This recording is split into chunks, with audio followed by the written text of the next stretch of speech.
and Cuthbert with you. Go Sports Radio from Borrelli's Taproom in Long Beach. A beautiful Wednesday in Long Beach. Thanksgiving Eve. Incredible night for many people. There'll be a lot going on. If you're a sports fan, it's an incredible night. If you're between the age of 21 and 31, it's an incredible night. There's just so much happening. It's great to be here. Happy Thanksgiving. All the best to everybody out there, you and yours, over the holiday, over the next couple of days. It's great to be back. We've got a busy show today. Lots of football.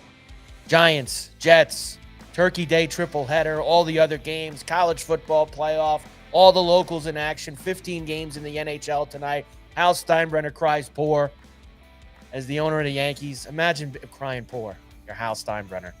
Sickening. But we have all of that.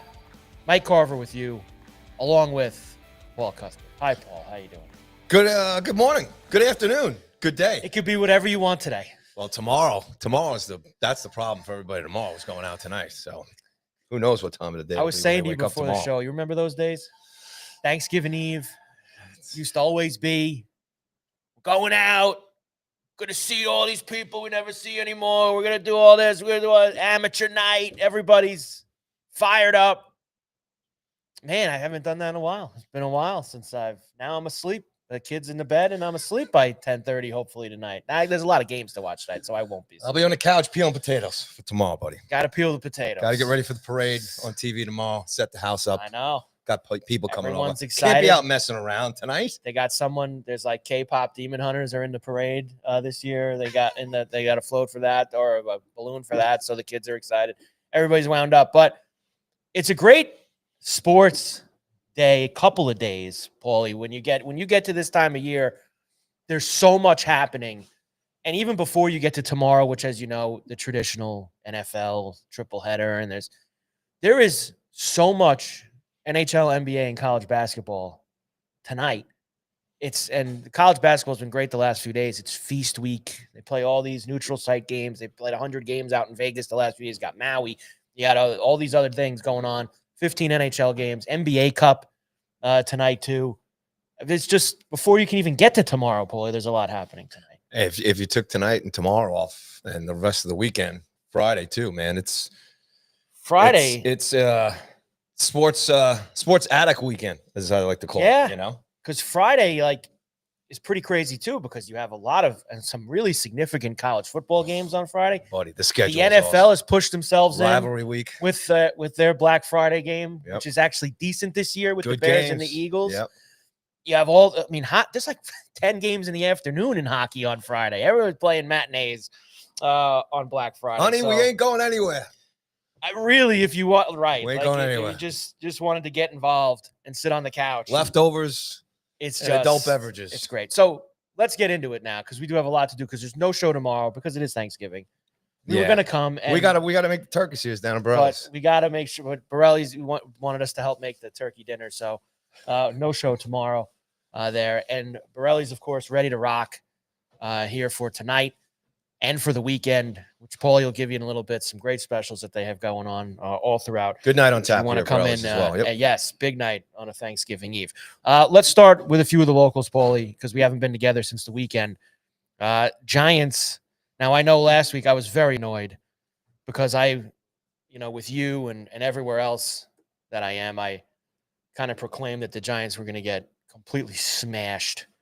And it was my, stone cold lead pipe lock of the year that the Lions were going to beat the hell out of the Giants on Sunday. Giants actually showed up and played another good game on the road, but unfortunately, Paulie, with the same result as they've had all year. Double-digit lead in the fourth quarter on the road. Can't close the door. I mean, what a wild game. You had Jameis catching a pass and looking like Kellen Winslow out there making a juke move and scoring a touchdown, and the defense completely falls apart, which finally costed Shane Bowen his job on Monday as well. Look, the game was a lot of fun those first two quarters, and the fourth quarter too. I mean, it was just an enjoyable game. Give it up, Jameis, just having a lot of fun. Kafka, Robinson. It was just pretty good, and the defense actually played pretty damn well. And then, there's some questions there you have to think about at the end. I don't know. I want to get your thoughts on this. And, the Giants there had a chance to kick a field goal there at the end and make it Yeah. a 6-point lead. I've seen a lot about this. And I don't get it. I don't understand. Okay. I'd like to kind of maybe just kind of talk about what your thoughts on this are. It doesn't make any sense to me. I mean, and then when you look at how Detroit had to come back and kick the tying field goal, because the Giants D kind of held them there. And then if they needed 6, Giants probably win the game. Well, I'll tell you this. From someone who is now, I'm not going to say completely embraced analytics and charts and graphs. You know that I sometimes joke about it and do things. But one thing that I have embraced a lot is going for it as much as you possibly can in the NFL. Now, I will say this. When this play was coming up, third down's over. It's 4th and goal from the 6, right? I believe that's where they were. They were on the 6-yard line. I was sitting there and I immediately said to myself, I'm going for this. And I'll tell you why. Their offense is super explosive. Okay. I think that, Paulie, whether it was 3 or whether it was 6, when you're kicking a field goal and not giving yourself a lead of an extra possession, I don't see the logic in it. I don't. Going from 3 to 6, to me, against that offense isn't that big of a deal. And I know they stopped them for 3, but I don't know if that necessarily would have been the case if they were chasing 6. The playbook might have been different for Detroit in that spot, trying to get down the field. You want to put yourself up 2 scores. There's 2 things at play. One, if you get the touchdown, you bury them. It's a 2-score game. Pretty much the game's over. You got to really screw up at that point to lose the football game. 2, if you don't get it, you're making them go the entire length of the field, 95 yards, as opposed to being up 6 and really only making them go 65 yards, because the kickoffs now rule, they're going to get the ball at the 30, 35-yard line, and they're going to have that head start. So you're gaining 30 yards. It's still 1 possession.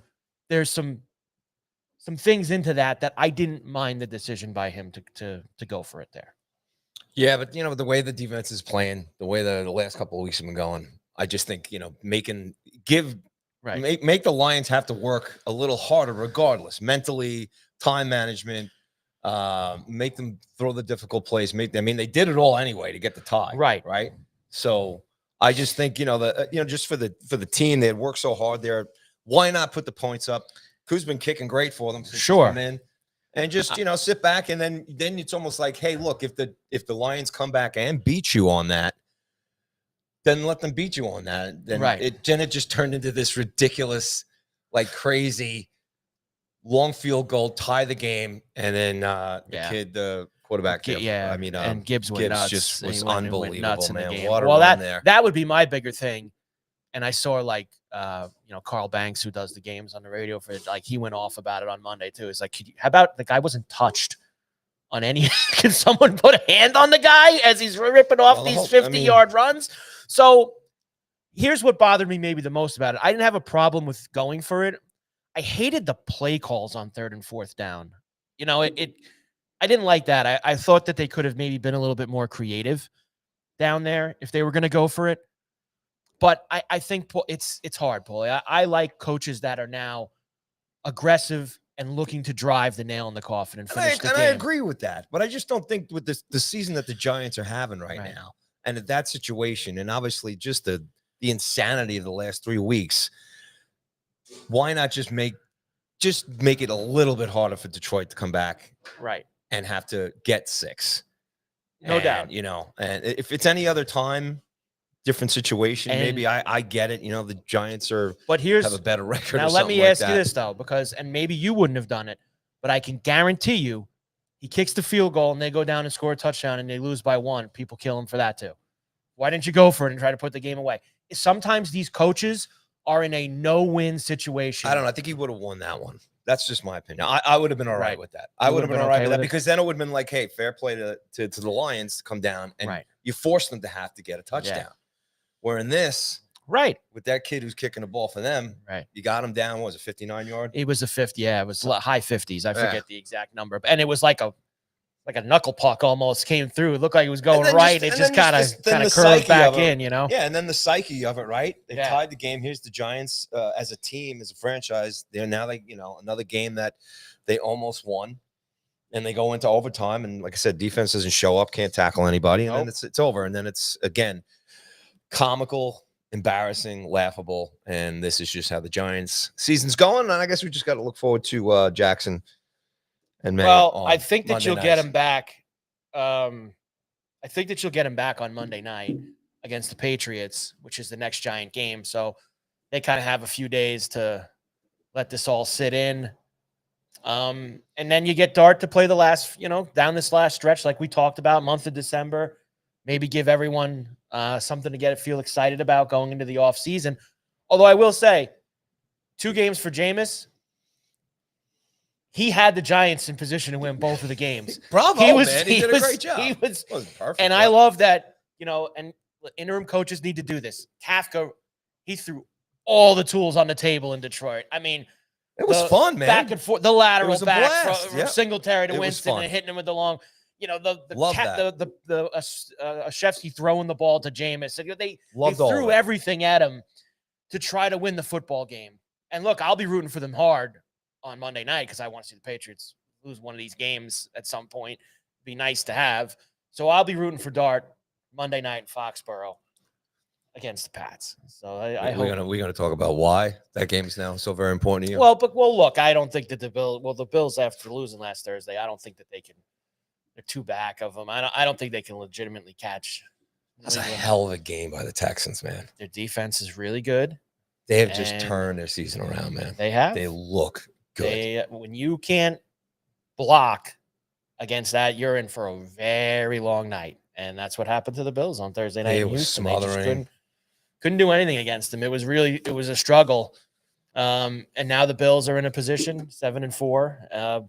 They got to win They got to win these 2 games before they play the Patriots in Week 15. They really need to get themselves to 9-4 before that game and try to cut into it a little bit. And may I just ask the ownership and management of the Houston Texans, don't go back to the other. You like jerseys. the Reds? I saw you tweet that. You were in on the red helmets and the red jerseys. Gorgeous, man. Those are nice. And it still looked NFL classic. Like it didn't look like an XFL or one of those, the Thursday night color games. It was color just rush. A sharp looking kit. Rush. Loved it. Don't go back. Don't go back. Don't go back. Is what we're saying. Don't go change. There's no reason for you to do any of that moving forward. Jets? As far as the Jets did play for about a half. Played for a half against Baltimore. Seemed like they were in the game. Ravens really don't look good right now, but the Ravens were able to kind of lean on them in the second half. Lamar's clearly hurt. Henry had a couple touchdowns. Glenn made one play. He went for it at like midfield, and that kind of turned the game from there. Jets are the Jets, Paulie. Like I know that's like, I wish I could give you more. You can't, but man. Nobody's really asking can't. you to. Now they will play in, and they got a lot of these over the last month. A true friends and family only game at MetLife on Sunday at 1 against the Atlanta Falcons. What's the temperature going to be on Sunday here in the tri-state area? Probably the 40s. I think 40s or 50s. But as long as there's no elements, I guess it's okay. Saturday is like I said with the Brown game a couple weeks ago, which they did win. You got to be a diehard to go out to these things. 50, a little occasional rain and wind. 53 and rainy. Look at this 30-mile-an-hour gust. That is just awful. If anybody has free tickets to that MetLife, game, don't offer them to me because on I'm not Sunday. The last place you want to be is Jets Falcons on Sunday at 1 o'clock. Last place you could possibly want to be is there for that. It is Week 13 in the NFL, Paulie. As we kind of turn the corner here, and we'll kind of filter in some stuff from last week as we talk about this week's matchups, and we'll kind of blend them together. But the NFL is giving you tomorrow, and I tried to think back, and a couple of other guys that I talked to, we were trying to figure it out. Possibly the best Thanksgiving triple header, because usually you get one game where it's like you got some team that isn't as good as they thought, and it ends up being not a great game, and you have 3 games of consequence on Thursday with Lions, Packers, Chiefs, Cowboys, and the Cowboys have now kind of reignited themselves after beating the Eagles on Sunday down 21-0. Eagles, man. And then Burrow returning for the Bengals on Thursday night against Baltimore in a banged up Lamar Jackson and the Ravens. And this is the first time they're playing this year. They played 2 crazy games last year against each other. So now there's going to be a fallback to this. And you also get a great Black Friday game with the Eagles and the Bears. There's a fallback, though, to having all these 4 games that are pretty good on the holiday. Sunday's schedule might be one of the worst Sundays I've ever seen in terms of the quality of the games. Mm-hmm. It is an awful day. There's really not any big-time games. The Sunday night game is awful with Denver and Washington. So you're going to take a hit. You're going to have some fun Thursday and Friday. Thursday and Friday, great games.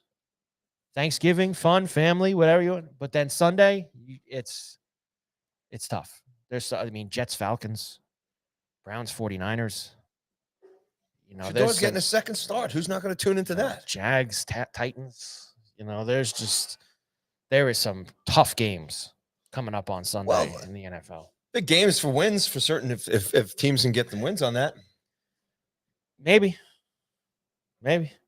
But I'm just saying, there's not like you don't get a big. Bills Steelers, I guess, it's a 425. Jags win that game, go to 8-4, buddy. Jags have been. I'll tell you one. It's a big game for the Jags. It shouldn't be. They should take care of business and have no problem whatsoever. But this is the NFL. Look at everything the Chiefs are back in it, buddy. They tried hard to lose to Arizona on Sunday. Yes, the Jaguars. They tried real hard, and they might try hard again this week against the Titans to lose a game. No way. It's possible. No way. Oh, I could see the Jags losing a game. Can't lose that game. I would not. They're, I think, a 6.5, 7-point favorite. I would no shot lay the points with the Jaguars this week. No shot. Don't trust them as far as what about some of the games over the weekend here? That sure stunned you or shifted things here in the landscape.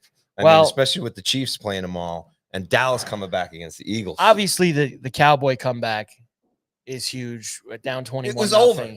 With the whole game league, seemed over. 2 teams. We're waiting for the Cowboys and the Chiefs to just sail off. I flipped it off, and I was on the Jaguar game because I had some things going on. And like Frankenstein, they've got life. And then all of a sudden, they start doing the other. Oh, look at this. There's something going on here. Let's flip back over.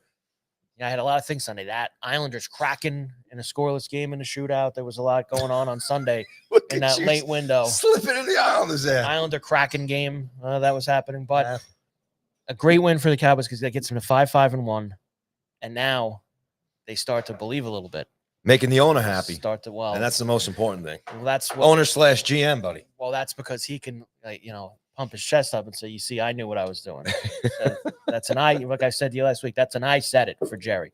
I said these moves would change things. Quinn Williams in the middle, which has been a very good. They've stopped the run now with Quinn Williams in there, which is a huge thing. The Eagles had a hard. They couldn't run the ball at all on the Cowboys on Sunday, but the Eagles have. Again, Eagle D's good. Eagle offense is leaving some question marks right now out there as they get ready to play the Bears on Friday at home. But that's really the game, I guess you could say, that stuck out the most. The Bears continue to get it done. They find ways to win, and they did against the Steelers again. Steeler defense is pathetic. And, the Colts had an opportunity to kind of make people believe. They had a 10-point lead, 11-point lead in the fourth quarter in Kansas City. And the Chiefs saved their season. Chiefs are alive, baby. Well, they're alive. Getting healthier. They're looking alive. good. They're getting healthy. And now I think the questions they're going to try and put the Cowboy out. The questions kind of start again for Daniel Jones, losing that game. Oh, well, it's Daniel. Here we go. Man, Colts are going to start to go in the other direction. Here it comes. No good. So that's why this is the Colts play the Texans this week. And I know I was making fun of the Sunday schedule. That is a game that does have a little bit of significance to it because I think that Daniel Jones and the Colts need to get back on the right side and solidify themselves in that division. And huge for the Texans if they keep the energy going here. They're going to be one game back, and they play them again in a couple weeks. Jones got to face that defense. Not easy for them.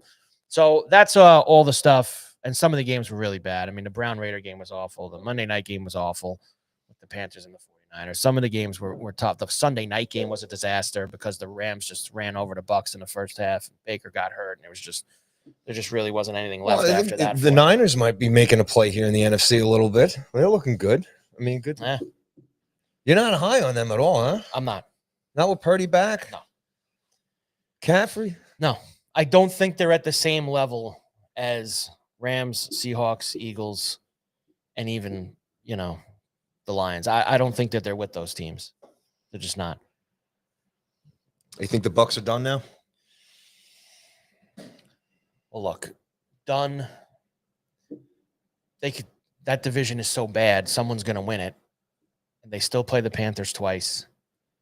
It sounds like Baker's a maybe for this week. They have Arizona at home. That's a game they should win, especially if he plays, and kind of get themselves on track. They've had a rough 3 weeks here with these losses to the Pats, Bills, and Rams. I still think they're going to win the division. Do I think that they're a team that can win 3 games in January and get to a Super Bowl? No, I don't. I don't believe that whatsoever. All right, last week I still think they win the division. It was the last week of the bye, so they're over. The Next Dolphins, week, there's Broncos, another. There is one more week of buys. You sure? Oh yeah, because the Patriots still haven't had their bye. So after the Patriots play the Giants, they have a week 14 bye. The Patriots, That late? the Panthers, the Niners. There's 4 teams I think that still haven't had one. All right, my bad. I thought I saw that. It's and I only know because I'm annoyed that the Patriots are gonna have a bye the week before the Bill game. So that's why it's troublesome to me. I could get that. Troublesome. Who knows what state the Bills are going to be in at that point. That's it. Let's get to Turkey Day tripleheader. All right. Really great day of football. Starts with the Packers and the Lions. And, of course, the traditional Detroit game to start the day. Turkey legs and all. Played week 1 in Lambeau. Packers handled them fairly good. Lions are coming off a couple of tough games here. They haven't lost 2 in a row in a long time. Or they were seconds away from losing 2 in a row. They were able to finally to pull that out against the Giants. They haven't looked good the last couple of weeks. No, agree. I think that they bounce back this week. And we both thought that they were going to just destroy. I think a lot of people thought that. I don't, I think a lot of people looked at all those trends that I gave you last week and look at what they've done off a loss and look at it and their offense was there. They had 500 yards of total offense. Their defense wasn't. The defense did not show up for the game. Now, I would have to think short week at home, that is going to be Dan Campbell's point of emphasis with his team, and also being able to say, you've already lost to this team once, which, you don't want to lose twice, team in your division. It's tight right now. The Lions wouldn't make the playoffs if the season started today. Now, thank God for them it doesn't. But if the season started today, probably they wouldn't be in. I think this is Lions. From a betting's perspective, I don't know if I want to run to the window and bet them because of how they hurt me. And what's the spread in the game? Sunday? 2.5, and now it's kind of moving to 3 as we get a day before. I think we get some points. I like a high-scoring game. All right. Do you think those numbers, because of the way the Lions are playing, right? That's. I think that if the Lions would have did what we thought they were going to do, I think this might have been 3.5. Packs won 2 in a row now, right? Yeah, the Packers have after losing that Monday night game to the Eagles, they've now won their last couple of weeks. Giants and wherever they were this past week. You Vikings, have that, the Viking game at home. So I think it's a combination of you have the Packers coming off a pretty dominating win at home against a bad Viking team. You have the Lions not looking very good against the Giants, and you kind of mix those two things together, and that's why you get this just a shade under 3. But I think you can buy the Lions a little cheap at 2.5. So that's I think it's Lions. Okay. And I think it's points. Up and away. A lot of points in the game. Get ourselves a high-scoring affair. Because the Lion defense showed me that they're not very good. Now, the Packer D is good. But I think the Lion offense is good enough where they'll be able to score on the Packers. Packers defense better at home than they are on the road. Big game for both of them here. Who do you think is going to win? You know what, man? After watching the games this weekend and after what we felt last week and just seeing nothing, you don't know which way to go. You have no idea who's showing up as far as, what happens in these games. So it's hard to turn around here and say, look, for me, Lions at home, must win where they're at right now. Right. Got to look at the tapes of themselves this week. Like I said, as you said too, the offense is phenomenal. Yep. Going up against a good defense. So I'm, as a fan, I'll just say I hope it's a close game. And I'll lean towards the Lions there in the end. We hope it's a good game. But you know what's going to happen, for right? A good game. You know what's going to happen. Packers are going to go in there and win on the road. I own the Lions. I'll take the Lions in that game. Middle game on Thanksgiving: Cowboys and Chiefs. Cowboys and Chiefs. Cowboys have got their season back rolling at 5-5-1. The Chiefs, big win to get to 6-5 now. And they're 6-5. Where are they now? 6-5. Yes. So who earned their wins last week? Did the Cowboys and Chiefs get lucky coming back against the Colts and the Eagles? Both earned their wins. Both earned their wins. When you come back from double digits down in the second half, you earned your win. I mean, what? Philly only put 21 and then it was done, right? Yeah, they were up 21-0 in the game. So I'm leaning Chiefs. They look better. They look stronger. They experience. They're at home, right? No, they're on the road in Dallas. Ooh, yeah. I'm gonna take Mahomes to outduke Dak, man. Now, this is not me being an anti-Chief guy. All right. I think the Cowboys are going to win. All right. I think the Cowboys are going to beat the Chiefs. Tell me why. As the Backstreet Boys used to sing. They are playing better on the defensive side of the ball. So I think that they're going to be able to slow down somewhat the Chiefs. And I believe that Dak and the way that Lamb and Pickens are playing right now, they're going to be able to put some points on the board. So I like the Cowboys plus the 3 points. Be an impressive win for the Cowboys. It would be a super impressive win.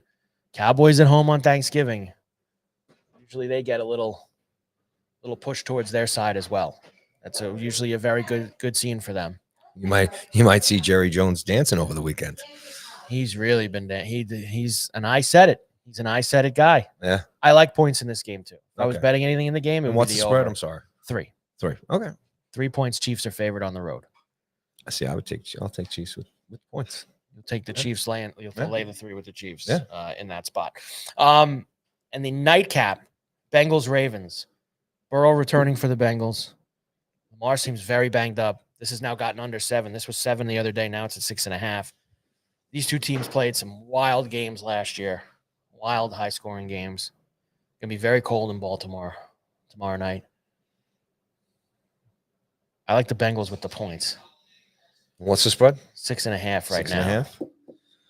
Burrow's going to be rusty. I love the kid. I'm just glad for the game that he's back. Ravens D. Burrows in Baltimore. I mean, the cold isn't a big deal. I mean, Burrow's from playing in Cincinnati. I don't think it's a big deal, but just the fact that he's rusty and stuff. But I'll take the Ravens at home. Really? Even as much as I love Burrows. Cover the number too? Yeah. Wow. Yeah. Yeah, big win. They're struggling too much for me. I think the Ravens win. I like the Bengals with the points. All right. That's where I like the Bengals with the points. It's a go either way kind of game.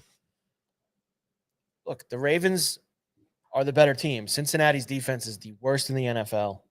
I think you're really going to see how banged up Lamar is, because if he can't move around and score a lot of points on the Cincinnati defense, he's got problems. So I don't think he's going to have those problems against that defense. Their defense is the worst, not just like this year. Yeah. It's the worst in like the last 25 years. Yeah. Like that's how bad the Bengal defense is this year. On the road. So we'll see how banged up he is. If he's lighting it up, and he's fine. He's gonna be jacked. So he's gonna should be able to. He's gonna be jacked. To lay it up there for them. And one more for the holidays. And that's Friday for the NFL. That's what we all usually say before we leave, right? They have pushed leave the house. They have pushed One themselves more for the in. holidays, One Mike. more for the holidays. They have pushed themselves into the Black Friday space, which was usually just like we said. There's tons of hockey Friday afternoon. There's tons of NBA. There's huge college football games. But the NFL said no. We own everything, and we're going to push ourselves in on Black Friday also. They've done this. This is the 4th year doing it. Now, the last 3 years, the matchup was horrible. But this year, Paulie, they have a good one with the Bears and the Eagles, because the Bears have played really well. They're in first place. They're 8-3. And the Eagles, as we know, I believe, still the best team in the NFC, despite losing to the Cowboys last week. Games in Philly.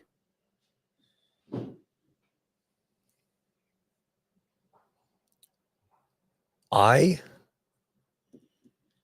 would love to see the Bears go in to that house, which will be jamming. Yeah. And a lot of pressure on the Eagles now. And the Bears just kind of having this really out of nowhere kind of season. Yeah. Love to see them go in there and give it to the Eagles. Now, on the flip side of that, the Eagles, the better team here, up and down, experience on paper and everything. Mm-hmm. It could be, they could be bringing the Bears back down to earth. You know what I'm saying? Bears got a chance here to obviously we'll find out what they're really made of here and stuff. But I'd love to see them go in there and win that game. This is a really big measuring stick game for them because this is who they've beaten this year. The Steelers, the Vikings, the Giants, the Bengals, Saints, Washington, the Raiders, the Cowboys when they were playing really bad early in the year. I wouldn't call any of those wins against the elite teams of the NFL. Not at all, but hey, they didn't make the schedule. Like the Colts last week, this is an opportunity for the Bears to show that they belong in the conversation. Mm-hmm. People don't believe right now that they do. Just like people last week still didn't think the Colts belonged, and the Colts and the Chiefs end up beating them, and now there's still question marks about them. Yep. This is a chance for the Bears to show that they belong with one of the elite teams on the road. I think the Eagles are going to win. Bears are getting a touchdown. Every Bear game seems to have been down to like the last possession, down to the end. Mm-hmm. And I feel like this one probably will be too. So I'm taking the Bears with the 7. All right. But I think the Eagles win the game. All right. Eagles win. That's a good game. That's a really good game. If it lays out the way you're calling it, pal. And I'll take that more than anything for Black Friday. You want a good game. Yeah, I mean, I think all these, like we were saying earlier, regardless of where everything lies. I mean, if the results were different this past weekend, right? Yes. Then these games, there's not as much hype to them as they are. They've kind of all landed pretty well. The storylines are pretty good there with the Ravens and the Bengals. Okay, Lamar and Burrows, right? And then you got, the Lions and the Packers right now. This is just a massive game for both of them with their records right now. And the Chiefs coming back to life. And the Cowboys now, dare we say, believe in themselves. Right. So, Cowboy fans got to be jacked up here a little bit, right? They should be. Yeah. They should be jacked up a little bit. Because they've been pretty much a laughingstock here for, well, they've got an opportunity. Things are still tight down. Like I said, there's that elite group at the top of the NFC right now. Mm-hmm. And the Bears record has them there, but I don't have them there with my eyes. So this is a chance for them to kind of inch themselves a little closer to the Eagle, Ram, Seahawk. It's been a long time for Bears fans, and it's been a long time for national fans to actually go, hey, let's see what the Bears do. So I think, like I said, these games tomorrow are just a lot of fun. Huge, great games Thursday and Friday. In between the openers and the main meal tomorrow and the desserts, we got a lot of football. It's perfect couch. Right. Couch games. You gotta have, like me, the multiple screens set up and ready to go. Loosen the belt up a little bit and watch some football. We have all the other games we're going to go through. We have the college we're going to go through as well. Carver and Cuthbert with you. Go Sports Radio. Borrelli's Taproom in Long Beach on a Thanksgiving Eve. And I see them all out. Everybody, the creatures are starting to walk, man. Everyone's out with the dogs. They're getting ready. It's a big night. Things are starting to happen. Some people might be escaping, getting the heck out of here. Long Beach is going to be pretty crazy tonight. That's possible, too. Very possible. Why don't you give us a little rundown of everything that's going on? Absolutely. Once again, we are brought to you live at Borrelli's Taproom in Long Beach, New York, 912 West Beach Street in the great city of LB. A few comedy fans out here, just some updates. Des Bishop, who's going to be here on December 2nd, his show is sold out, so you can't get in. Another sold-out comedy show here. Jared Freed, who's coming in on 12/8, guess what? His first show is sold out. They've added a second one at 9 p.m. Low tickets. Mark Norman is coming in 12/9. His first show sold out. Limited tickets left for the 9 p.m. show. Go to Borrelli'sTaproom.com and or Eventbrite and search Borrelli's if you want to get the last few tickets left for those 2 comedy shows. There you go. Tonight, Thanksgiving Eve, live music here. Always a great time here down at Borrelli's. Obviously, tonight's going to be jacked up here with it being the biggest bar night, they say, right? Of the year. Is that what they say? The biggest bar night of the year. Is that true, Tom? Is it still the biggest bar night? It's the biggest bar night of the year. It's the big one. We just got confirmation. At least for the kiddos, anyway. It's the biggest. Again, 21 to 31, right in that range. We'll get down to Borrelli's tonight. Sean Jacoby and Ryan Scarano are on at 7 p.m. tonight, and then Guys with Guitars are on at 10 p.m. tonight. So that's 2 live music acts tonight, 1 at 7, 1 at 10 p.m. tonight. Hey, Mike, look at this. Brunch with Santa's coming up here at Borrelli's on Sunday, December 7th, with seatings at 10 a.m. and 12 p.m. Kids, $15. Unlimited meals. No, that's a $15 meal and then unlimited drinks and desserts. All right. Oh, parents love that. Just give the kids as much sugar as possible. And then adults, if you want to come down and hang out as well with your kids, which we hope you do, it's $35 for an entree and unlimited mimosas and Santa Claus right here at Borrelli's. And that's December 7th, 10 and 12 p.m. seatings. And don't forget, as far as the holidays down here in Long Beach, too, the Electric Light Parade is coming up on Saturday, December 13th. There'll be specials all day here at Borrelli's. The street closes at 5. Parade starts at 6. Nice. And Anthony Gow will be performing live here for the Electric Light Parade. Beautiful. Event. So that's what's going on at Borrelli's here. That is. And December 17th, last mention, is the Billy Joel night. Theme night, come on down for that. And I believe pasta night is going here as well, too. Borrelli'sTaproom.com for all the information. There you go. Oh, look at Mike. Yeah. Mike's been singing a lot this morning as we got ready for the show. A little crowded house. Yeah. Hey now. Yeah. Hey now. So we're ready, baby. You know, it's Thanksgiving the talent Eve on this podcast show. It's Thanksgiving Eve for Mike everybody. Carver, buddy. We're ready. We get you a gig here at Borrelli's, buddy. I'm all right. This is my gig at Borrelli's right here. This is my gig. I don't need to go beyond that. I don't want to. There's so many bad games on Sunday in the NFL that I don't know if we need to overkill. I don't need to go crazy. I'll tell you the ones like Niners, Browns, Saints, Dolphins, Falcons, Jets.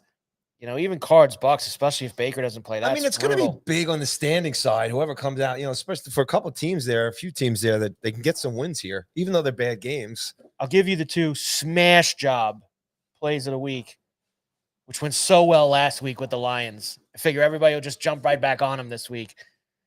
The Seahawks are going to destroy the Vikings in Seattle. Destroy. And the Chargers are going to destroy the Raiders in LA. Those are my 2 smash job plays of the week. Hawks I think you're on to something and there, Chargers. I think you're on to something there. I think the Vikings have completely mailed it in. And now they've got this Brosmer who's going to play quarterback this week because they found another phantom injury with J.J. McCarthy so that they don't have to watch him play anymore. The Vikings, they get it going for a little bit, and they just tail off for a few 5 years. I mean, what happened to that franchise? They can never stay consistent. No consistency. And I tell you what, man, it ain't going well in Vegas for the Raiders. No, they're having Pete might get chopped. Now they're already paying 5 coaches at this point. So talk going around that the owner doesn't care because all the visiting fans are the ones who fill the building. Oh, they got there's money's pouring in.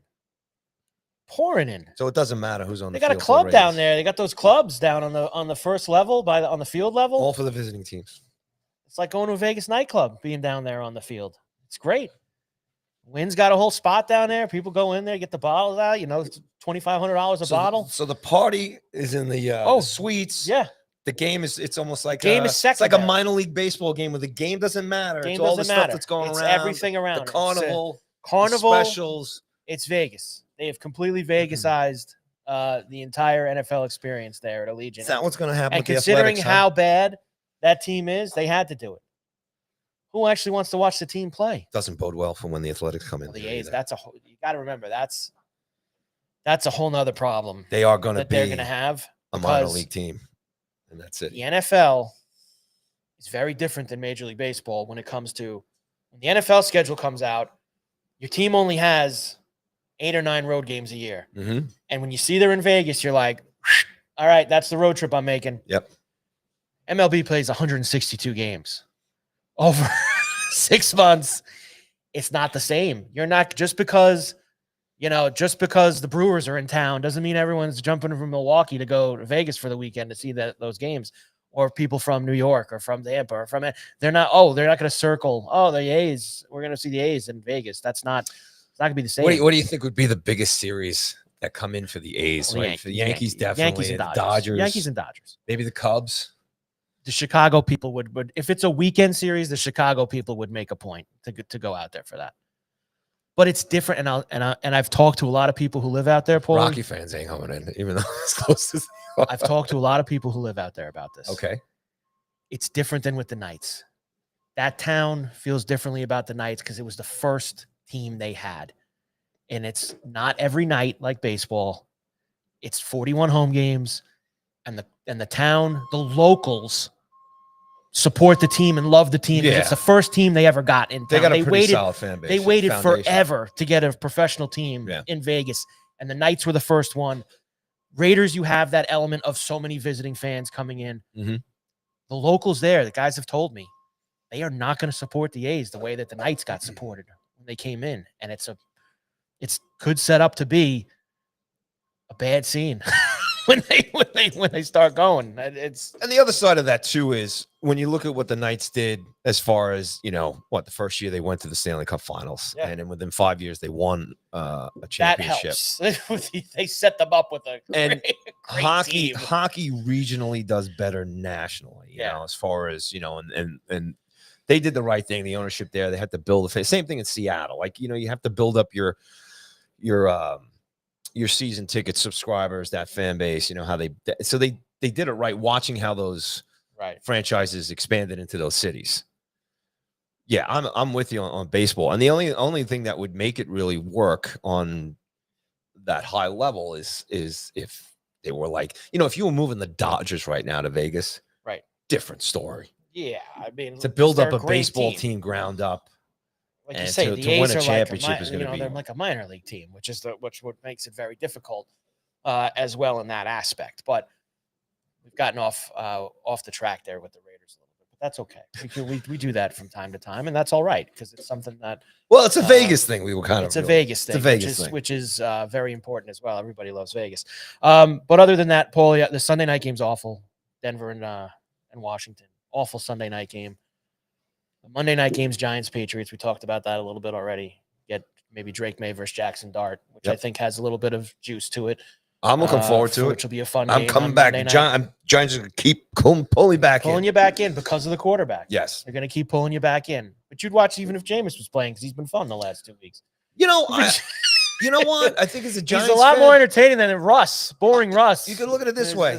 You watch the first 2 quarters, maybe a half and third quarters, and then you go do something else, At least you get 2 to 3 quarters of good football, entertaining football, and then just, chalk up the fourth quarter. That's all you could do in that spot. I think the Patriots, though, are going to handle that game quite well. Be careful. Remember. I know.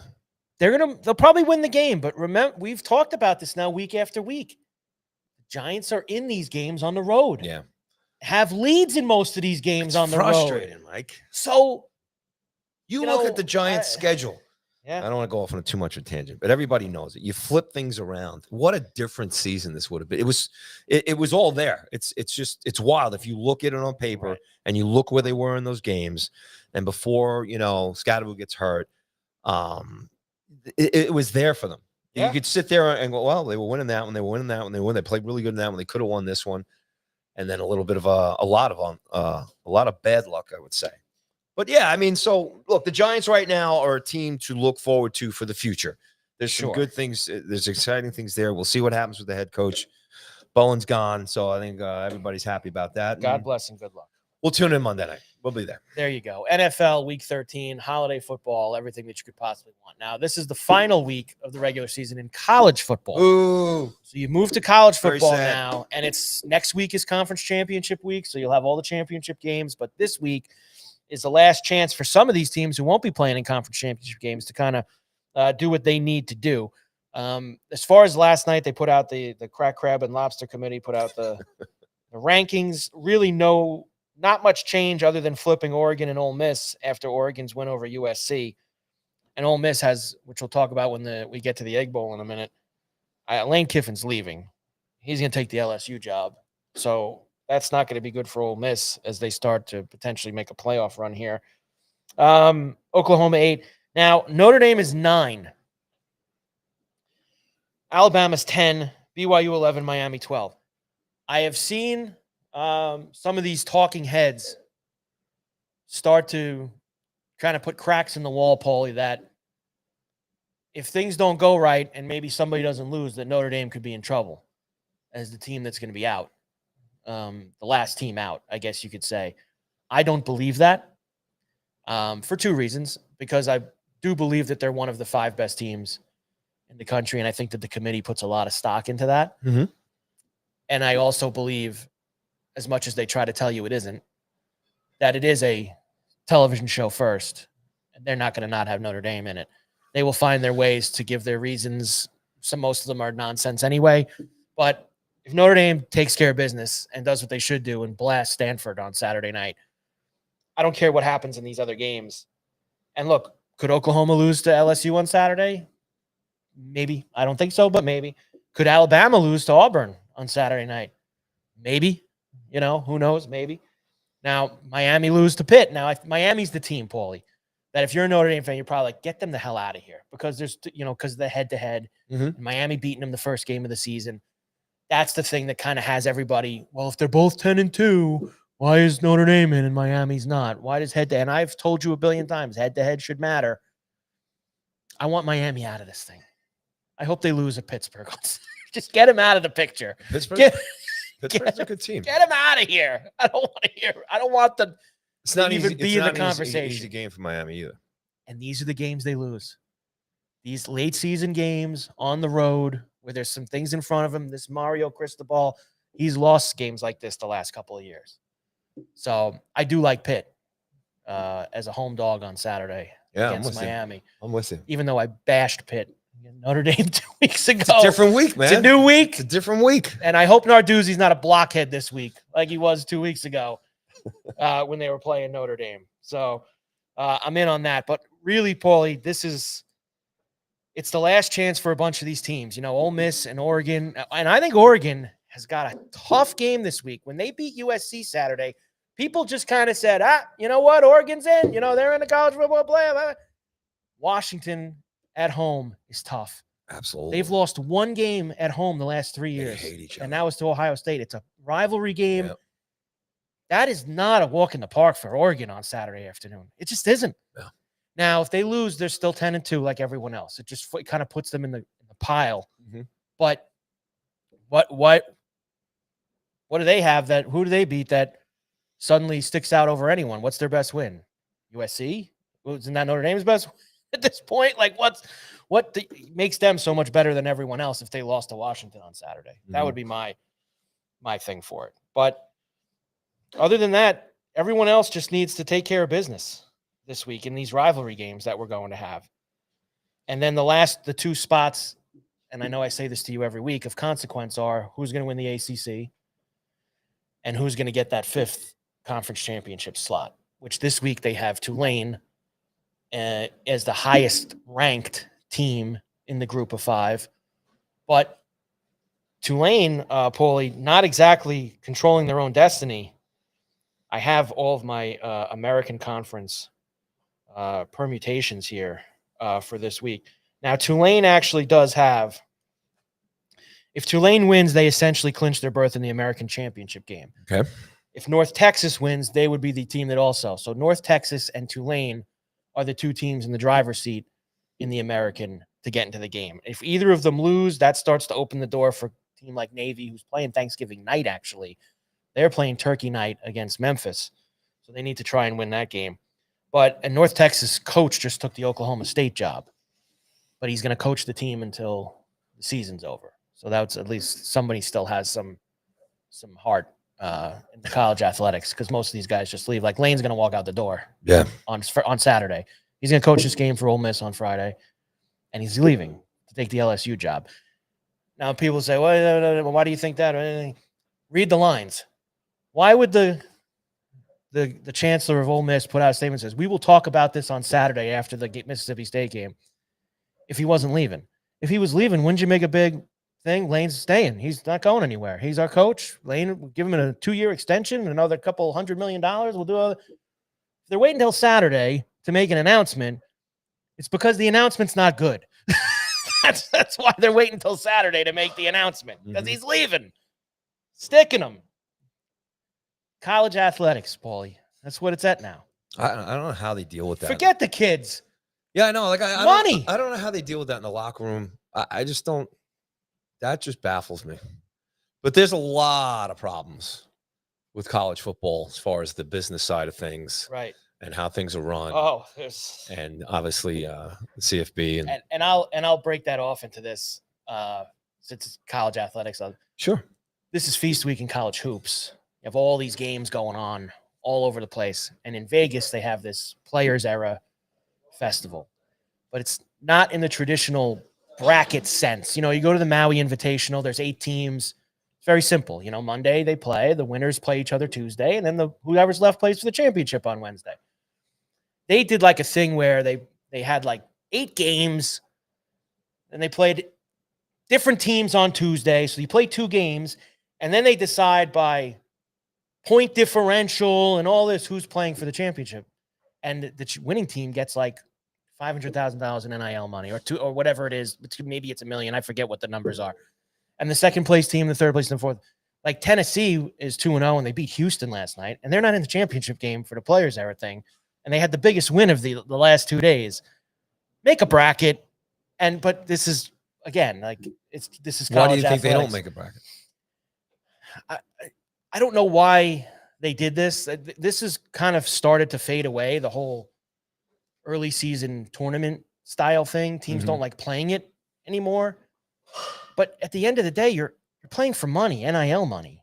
Why wouldn't you want a very clear path? All right, I got to beat this team and then this team, and then I can make the championship game. Maybe because they had double the amount of teams and not everyone was going to play each other. Then make two champions. And make an A group and a B group and have a bracket. Who puts these people in charge, Michael? Suits. Crack, crab, and lobster. Who puts these people in charge? Crack, crab, and lobster.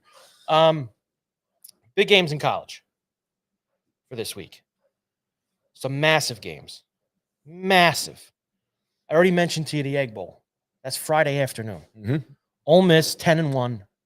Win locks them up, even though their coach is leaving. First chance in the college football. Now, if they lost and they were 10-2 like everyone else, and their coach is leaving, I would think that that's going to be a problem for them with the committee when they do the rankings the following week. So if I was Ole Miss and the kids want to make sure they're still playing after Lane leaves them, I would beat Mississippi State on Friday afternoon.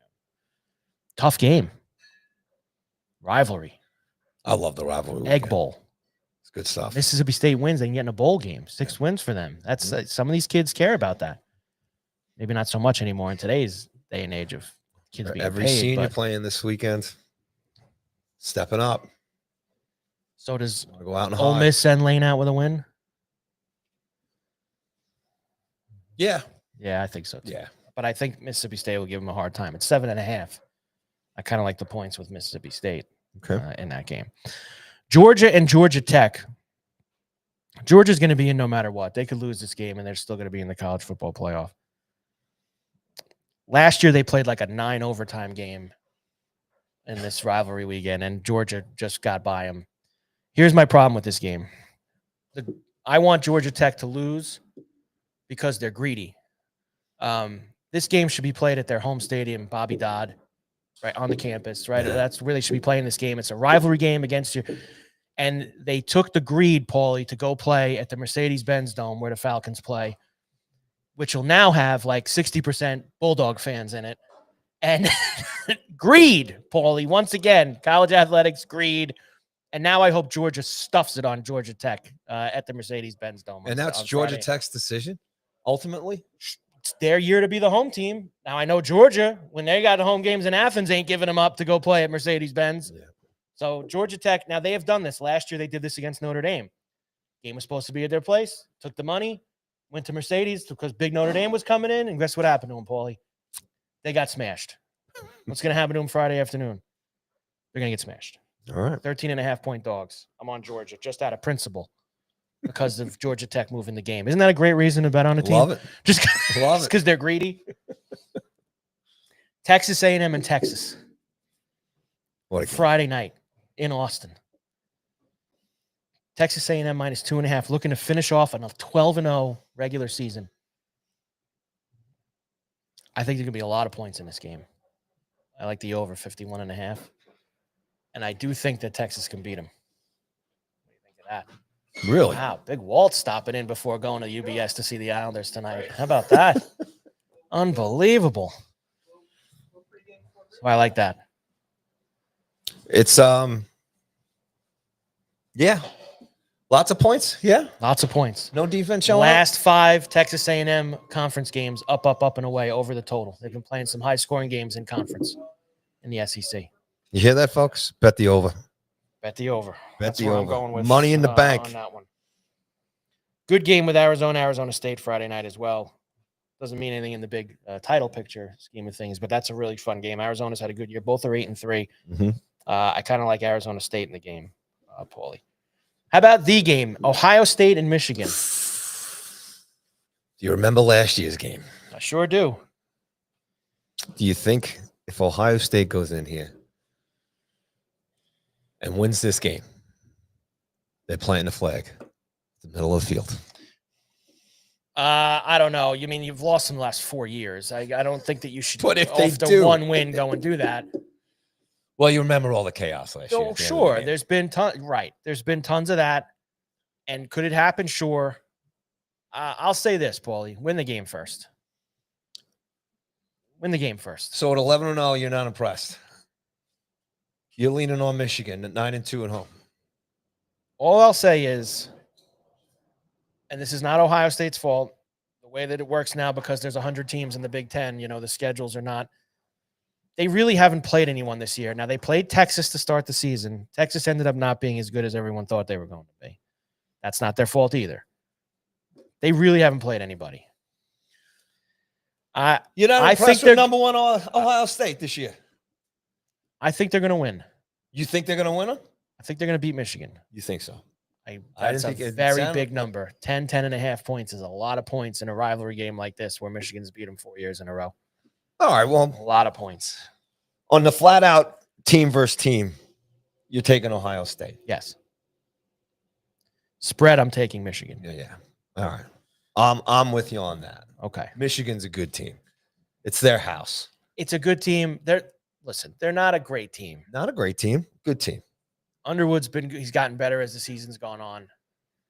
I just think, Paulie, this is going to be a blue-collar type of game. It's Ohio State goes in and wins this game. Do you have a little more respect for them? No, I don't. Maybe that means I don't think very highly of Michigan. I don't think by saying that. Yeah. Now, if they beat Indiana next week, I'll have all right in the Big Ten title game. Now, remember this too in this game.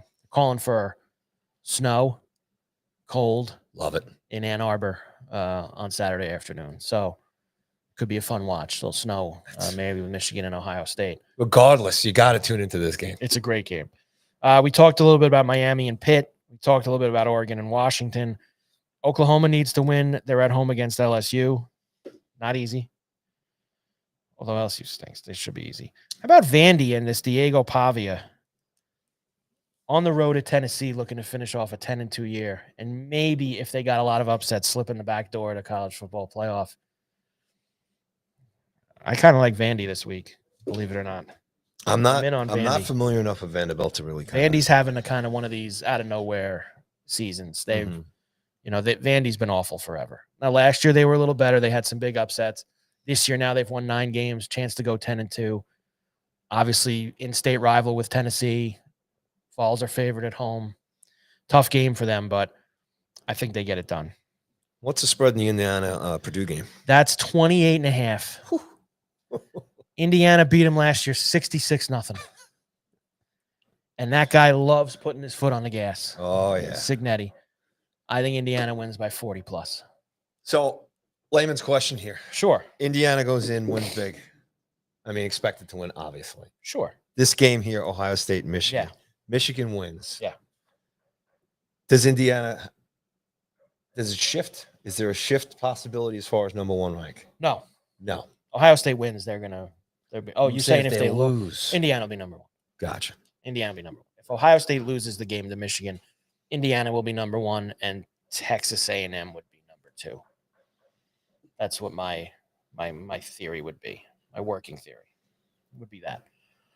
So the one, like I said, if Ohio State Right. loses, I that think one they would loss fall is just going to they drop would them. fall to probably 3 or 4. Right? They'd still be right there. All right. Now, what would happen if they then lost to Indiana next week? They had a second loss. They'd still make the playoff, but they'd be further down the pike. What a world it would be for Ohio State if that was the case. If they lose these I'd love 2 to in a row see it. here. I'd love to see it. There's a lot of people who would love to see it. I'm no Buckeye fan, that's for sure. I'm no Buckeye fan. Alabama going to win at Auburn in the Iron Bowl? My people tell me that they think Auburn has a chance. What's Auburn's record this year? 5-6, trying to get in a bowl. Chopped the coach At a few weeks ago at home. Alabama looking a little shaky last week.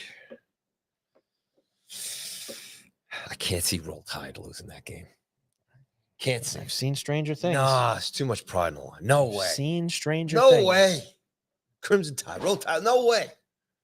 I have seen stranger things happen. And what's the spread in that game? 6.5. For Auburn, right? Alabama's favored, yeah. Yeah. Alabama's favored. I'll take Alabama against this covering spread. Give me the points with Auburn. All right. They'll make them sweat. I'm going to. Alabama wins. All right. They Me make and them you. sweat. That'll be our game this week. Bama and Between me Auburn, and that's you. the game. Between me and you, yeah. Give me the points with Auburn. All right. But I think Alabama wins. Gotcha. I'm with you Okay. on that. All right. But I'll take the points in that spot. All right. And the last thing I'll give you, because it is significant, the ACC mess. Virginia needs to win at home against Virginia Tech Saturday night, and they're in the ACC title game. They're now down to 8.5. They were 9.5 yesterday. Now 8.5-point favorites. SMU is going out to Cal Berkeley. They're 13.5-point favorites. They need to win. Now, I believe that there is some kind of scenario where if Pitt wins, something can happen. But I think SMU still has to win no matter what. I think if Pitt lost, SMU could still get in with a lot. The ACC is way too crazy for me. What I know is if Virginia wins and SMU wins, they're going to be there. Okay. So that's where I'm at with them. So but that's a lot of points for SMU on Saturday night in Cal, who's been kind of spunky. And One at Louisville. Tech got smashed last Now, week. they did. And when I say they've been kind of spunky, they lost to Stanford last week in their rivalry game. So they were spunky maybe a couple weeks before that. I'm not going to touch it. I'm not going to touch it. I'm not I don't touching blame you. I don't blame you for not touching it. Not College touching it. football rivalry weekend, last week of the regular season here with us. All right, Carver and Cuthbert, Go Sports Radio from Borrelli's Taproom in Long Beach, of course, on a Thanksgiving Eve as the birds coming out tomorrow. Get ready. Thanksgiving. We'll come back. Got a lot of hockey tonight.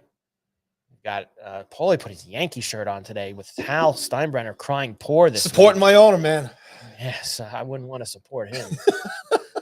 We will come back. A lot more to do. Carver and Cuthbert from Borrelli's Taproom, Long Beach Go Sports Radio. Back after this.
106 already?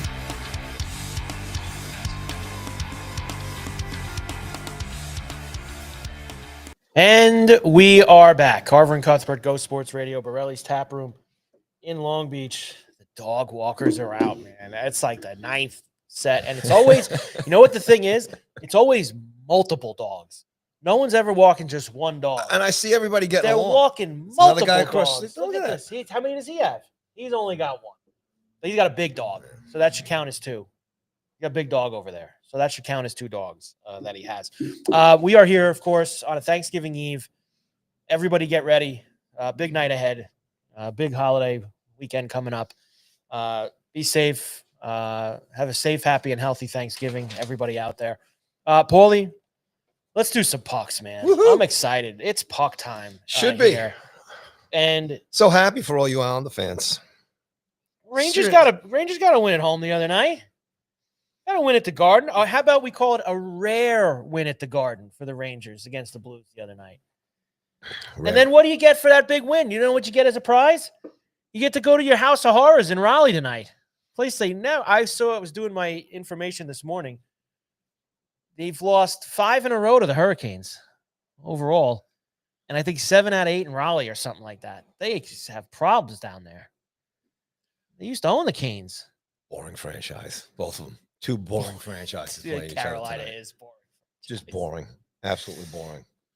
But let's look at these standings here, buddy. Oh, I don't mind looking at those. Islanders, 28 points, buddy. 13 wins on the season. The Islanders right now, I mean, think about this. They are, now Colorado's in their own world. They are 16-1-5. They're going to break some records this year, I think. 16-1-5. They got 37 points, though, and they're going to win tonight against San Jose. They have 39 points by Thanksgiving. Well, I mean, if you want to look real quick, just flipping over here, looking at, Dallas is right there with them. Ducks have been playing good, right? Quack, quack. Yeah, quack, quack, indeed. But, after the Ducks and Dallas, the rest of the Western Conference. It's not. There's not a lot of great teams out there. Minnesota's, but there's not a lot of great teams. So Colorado, barring major injuries, which they are known to have during the season. The Islanders are 2 points out of the top spot in the East. Hoping you were going to forget about the Islanders. They're 2 points out of the top spot in the East. How many games in now? 22 games. I mean, you're a quarter of the way through. Hey, look, good stuff. Hey, we talked about it last week, right? See how they come back into the barn. They lose 2-1 against the Blues. 2-1, and then they had big all precincts have reported, and they said that it was a sellout both days. That was my people. Good bounce back. That game against Kraken was good. Good game. Scoreless. The kid in nets for Seattle was phenomenal. He was great. And it was I was really upset for the ending there for him personally. Who scored the one in there for the Isles? Shootout. It was a nice goal. Horvat had the tying one. Palmieri got the winner. He was money on that. It was a great shot. Yeah. The Horvat shot was great to tie it also. Yes. But the Islanders now, and then they play the Bruins tonight. Already the 3rd meeting of the year between the Islanders and the Bruins. They've split the first 2. Both games have gone over, if anyone out there likes to bet hockey. 2 overs between the Islanders and the Bruins this year with a nice, I've seen some 5.5s out there. Bruins are 8-4-0 on the road. Good road team. Good road team. Isles at UBS. Another big crowd expected tonight. Matt Barzell bobblehead night. On Thanksgiving Eve? I'm a little surprised they're having such a good giveaway on a night where they would have got people anyway. Usually you put the bobblehead nights when like Vancouver comes in on a Tuesday night. That's when you throw the bobblehead out there. Between me and you, they should have a bobble night every night, during the week for the Islanders. They should. And you know what else they should do? They should have one for everyone who comes. Not the first 10,000 people. Everyone who comes to the game should get the giveaway. 8,000 of them anyway. Well, that ain't right. not this year. But things are changing, man. Things are changing. GM Darch in the paper saying Schaefer's just changed the whole organization. He's not. Is he wrong? Is he wrong? Kid's good, man. Kid's good. And when you laughed a couple weeks ago, he's in the testing now for the Olympics. He's good. He's in the mix. He broke 20 games here. 22 now. How many points has he got now? He is at. Well, he's changed everything. I brought this up, obviously. He's got 15 points in 23 games. He's changed everything up for a while now, too. just in terms of his offensive capabilities, the power play. Right. He's good. He's a good two-way player.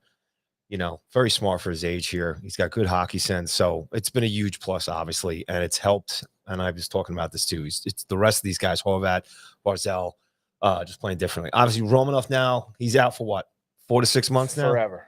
He's Rantanen's on his take guys out for the NHL tour right now. What is that about? What's his problem? It's wild because I think there was something, maybe I'm obviously not accurate in this, but I thought I read something like that. He had gone 42 games or something like that without a major penalty or something like that. But 2 back-to-back boarding calls, taking 2 guys out. I don't know I can't remember who he injured in the second game after the Islander game. I don't know if that kid's hurt or not, or if he's out. But, I mean, he takes Romanov out now, 4 to 6 months. That changes the Islanders' look there, obviously, in the back end. But they've bounced back pretty well. I thought they played 2 games here, and I think tonight's a good challenge for them against the Bruins, and a little bit of a rivalry going on here with them with the early games.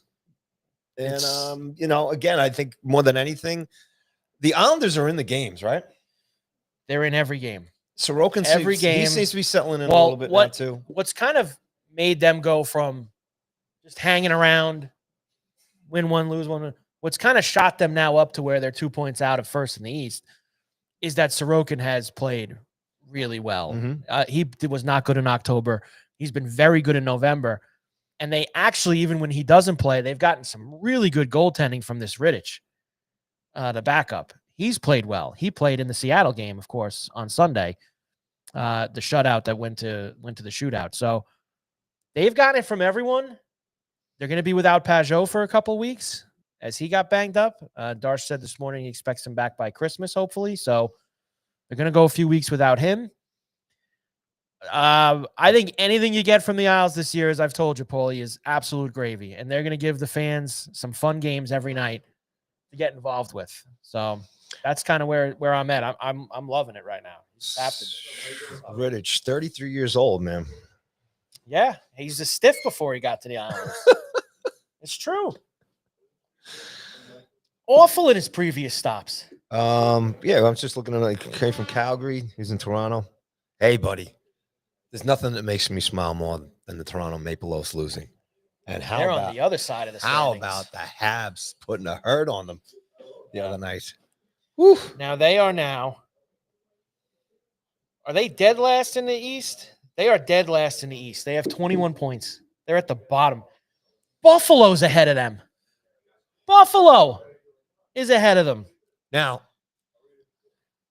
Babcock. Yeah. Keefe. Yeah. Berube. It's not the coaches. Berube has the same crew as the two previous. It's not the coaches. It's not the coaches. Well, they've even lost from the crew because now Marner's gone. So now it's even one less piece from the crew. And somebody put the night Marner playing like a Maple Leaf out in Vegas the other night. Yeah, right? He's. This core, man. This is We've said this to you. Look, I'm an old Leaf fan. Dougie Gilmore, Wendell Clark days, Felix Potvin. Right. Love those Leafs, even through long time ago. Sundin. And there was Pride. Long time ago. Just legendary players on that team. And it was Pride wearing that Leaf in the front. Now, this core, this young crew here, Matthews and Nylander and Tavares and go on and on and on. I can't stand them. I haven't stood them for a long time. And this is probably the worst they've been, actually. Since they've been together. Now they're all older now. Yeah. They're all banged up. And I have no sympathy for them at all. No sandpaper. And Berube, obviously, is not the answer either. He's a good coach too, he's a good guy. He's a good coach, and they tried to go with the hard ass type, obviously, to try to change things. Because Keefe's a good coach too, but he's more on the. I'm not gonna say a player's guy. I don't know him well enough for that, but more, he doesn't seem like a yeller and a screamer. Whereas Berube is a flip the table over type of guy, yelling at people and all that. And it was time, Paulie. They need to break that whole scene up. Let them all go. Why they brought Tavares back? And I don't know why he wanted to go back, to be quite honest with you. If I was him, he's made plenty of money. I would have took a couple bucks less and hopped on the Colorado or Dallas train and been the third line center for one of those teams and get my chance to get my hands on a cup before I retire. That would have been my play if I was him. But he wants too much loyalty to he wants to Toronto. rise and go to sleep in the city of Toronto. That's his home. That's why he's there. Good for him. That's for him. I mean, God bless upper him. management, their decision making, that's on them. But hey, and 9 and 10. Devils home for the Blues tonight, who of course beat the Islanders, lost to the Rangers. They finished the New York Metropolitan swing. Nothing like a weekend in New York before Thanksgiving for the St. Louis Blues, and then they get to go home for the holidays. Love the new unis. Do you like them? Blues? Yeah. Yeah, that's good. Yeah, they're good. That's sharp. Some teams look good, some teams don't. Some teams and some of the I like the Ducks new stuff too with the orange that the Ducks have put in there. The crest is awesome. It's really nice. Flying saucer they used to have. 15 games tonight. If you're a hockey fan, and obviously you got the ESPN Plus and you get every game and you get all the hockey, it's a hell of a night. I mean, Bruins, Islanders, Preds, Wings, Flames, Lightning, Flyers, Panthers, Blues, Devils, Sabres, Penguins, Jets, Caps, Rangers, Canes, Leafs, Jackets, Wild, Hawks, Sharks, Avalanche, Canadians, Mammoth. Can't believe I say Mammoth. There's a team called the Mammoth. Sens and Knights, Canucks and Ducks, and Stars, Kraken. 15 games for you tonight. Oh. Jets and Caps is a good game. Yeah. Both 12 wins on the season so far. Hellebuck out of Wild. Wild and Blackhawks is actually a pretty good game. Wild 12 and 7. Blackhawks trying to have an identity here abroad. 10 and 8. Sharks and Avalanche. I'm on the Penguins tonight, just so you know, against Buffalo. Yeah, look, I'm on the Blackhawks tonight. Sid and Gino, I'm always on the Penguins. I love Sid. I mean, the guy's amazing, and just as long as those two guys are in the lineup, I don't know what they're going to do when they're not in the lineup anymore. The up and away play of the night in hockey. Sure. The over, the wild game of the night. Going to be 9+ goals scored in this game. Canucks and the Ducks in Anaheim. Tee it high and let it fly. Lots of goals in that game later this evening. So that's the one for me, Paulie. That's the late night. Why don't you we only have a couple minutes left. I want to get to Hal. I think we have to do one more time. You let everybody know about everything at Borrelli's this weekend. You don't really go in depth about the Rangers and the Hurricanes tonight? You don't want to do that. Do you think the Rangers are going to win in Raleigh? I don't know. That's I don't a know. no. I don't know which team. It's a no. I have no idea which team's showing up. Not going to win. Have no idea. Really don't. Don't know if Shesty's going to play sharp or if he's going to play hopeless. Right. I have no idea. No idea.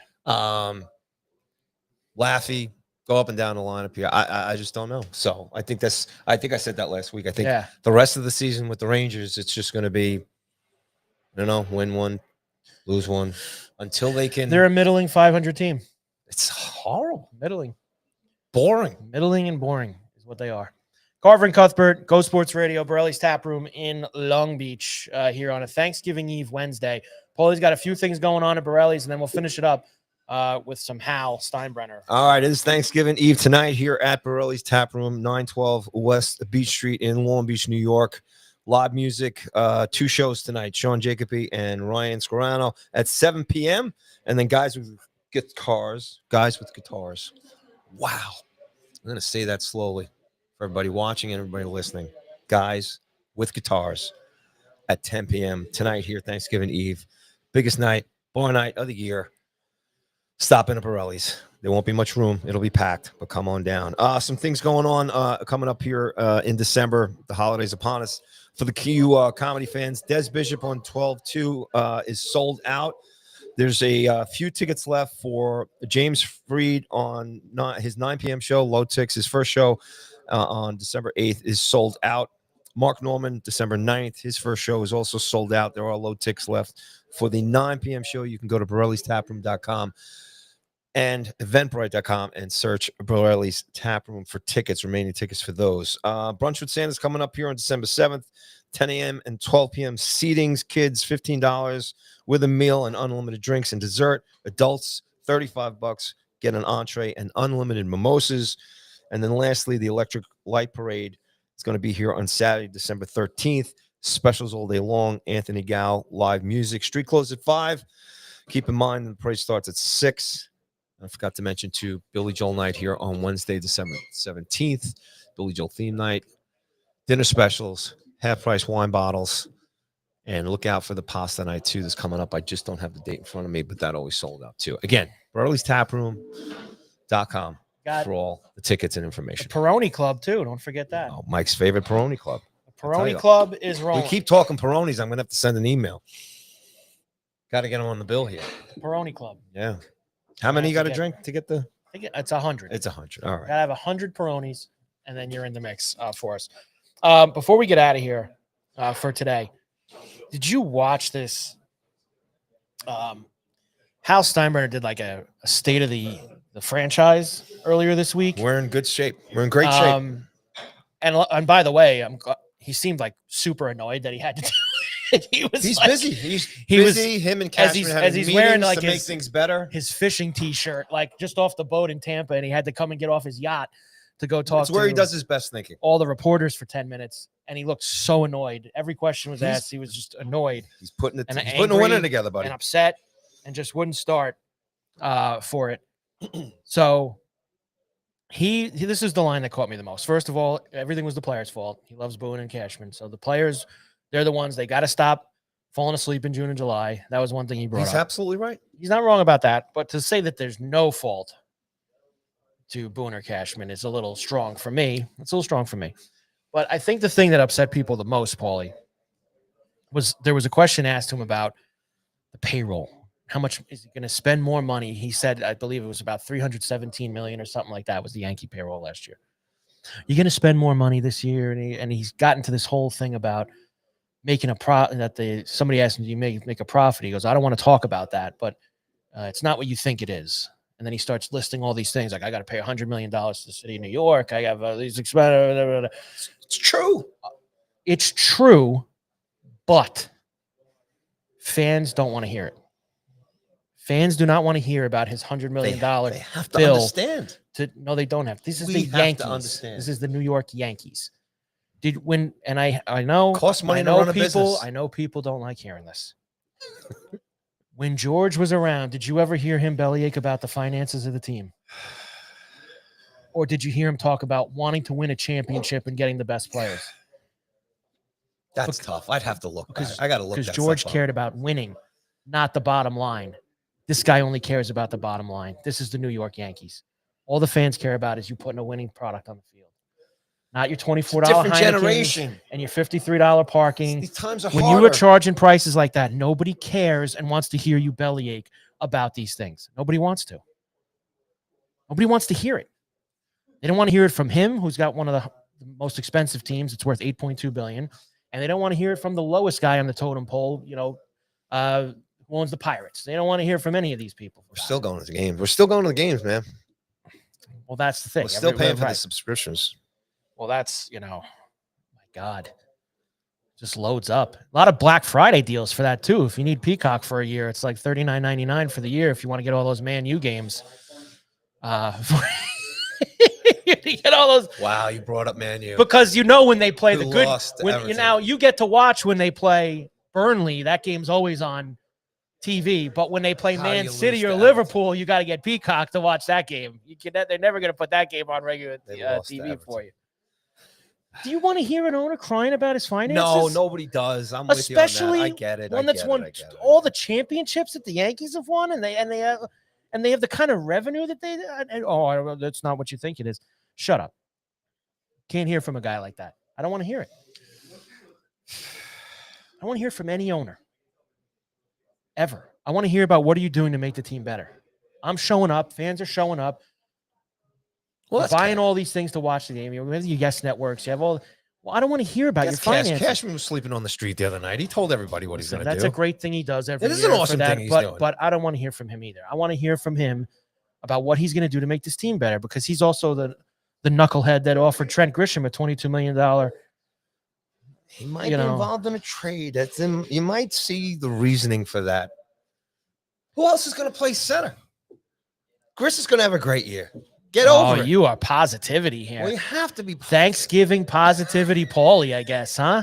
With the Yankees, you're positive? How long till spring training? That's what I want to know. They're getting there. It's getting close. It's around the corner. Cole's coming back. Before you know it, you'll be down there in Tampa. We are a lock to knock the Dodgers off. Before you know it, you're going to be down there in Tampa. So that was why aren't you spending as much as the Dodgers? Well, and then cash. And I think Boone talked today. And what do you think? What is the one thing he always goes to when someone's coming back from an injury?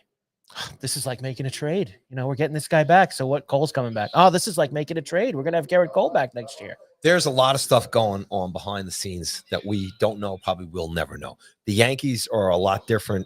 I don't know. It's always been like, it's been a tough thing for players to come here to New York, making those decisions, and if you go with the big free agents the last couple of years, and let's start with Ohtani, and let's start with the other Japanese pitchers that chose to go to LA. And yes, it's most likely a geographical thing. It's on the West Coast, Dodgers, money, everything else, Roberts. I get it. It's been difficult for the Yankees in terms of not only attracting certain free agents, but when he does talk about the players, these guys have spent the money. Hal has spent the money. There's been not enough of it. But there's a lot of guys that he's given money to spend more. Just haven't performed on the field. Spend till you win. And I think that gets a little. Well, of course, we as fans, obviously. Because we are paying a lot of money. He's got that $100 million bill to the city of New York on February 1st. Yeah, well, look, that's not going to stop. But that's not something you tell the fans. It's not something you tell I them. get it, but, it's at least it was – we got to see Hal being Hal. Oh, right? He was annoyed. Yeah. He was annoyed. He's a businessman first. He doesn't care about winning. Look, Ranger fans always come out. Knicks fans always come out. Yankees fans always come out. Giant fans do too. Giants fans always come out. Islanders sometimes. The Mets just recently are starting to come out because the owner challenged them. The owner challenged them to come out. They came out and then they lost. Yes. So we'll see what happens to them this year. That's Mets world. But they're just going to go shopping. Unlike Hal, he's going to go shopping at the grocery store. I got a Tariq Skubal here. I got this over here. He'll just go shop at the grocery store and that gets the fans pumped up. Paulie, great job. This show flew. Of course, buddy. we are not here tomorrow. No, we're off. We are off tomorrow. Well, actually, we're not. We're gonna be in the kitchen making turkeys. For that. We're back at Borrelli's next week, Wednesday and Thursday. Actually, no, we might have a show. Yes, next week. Yes, I'm already jumping ahead to the other holiday weeks. We're not even going to bring it. We're not even talking about that right now. We'll get into that. We'll let everybody know. We have a regular week week next week. Yes, you are correct. Regular week, Wednesday, Thursday. Yes. Here at Borrelli's. Yes. We'll get ourselves all lined up, ready to go. We'll know conference championships in college football. Another big week, and Giants are going to win Monday night, you said, right? Oh, no. You didn't say that. Giants going to win on Monday night? No. You know what? No, they're not going to win. Rangers win in Raleigh tonight. No. Sounds like a no from you. You know what? I'll say yeah. Wow. Shootout? Got nothing to lose. Overtime? All right, Paulie. Tremendous job. Thanks once again, Borrelli's Taproom. We're here every Wednesday and Thursday, noon East to 1:30 East. Everybody have a happy, safe, healthy Thanksgiving. And we will see you guys next week here on Go Sports Radio. Have a great holiday weekend.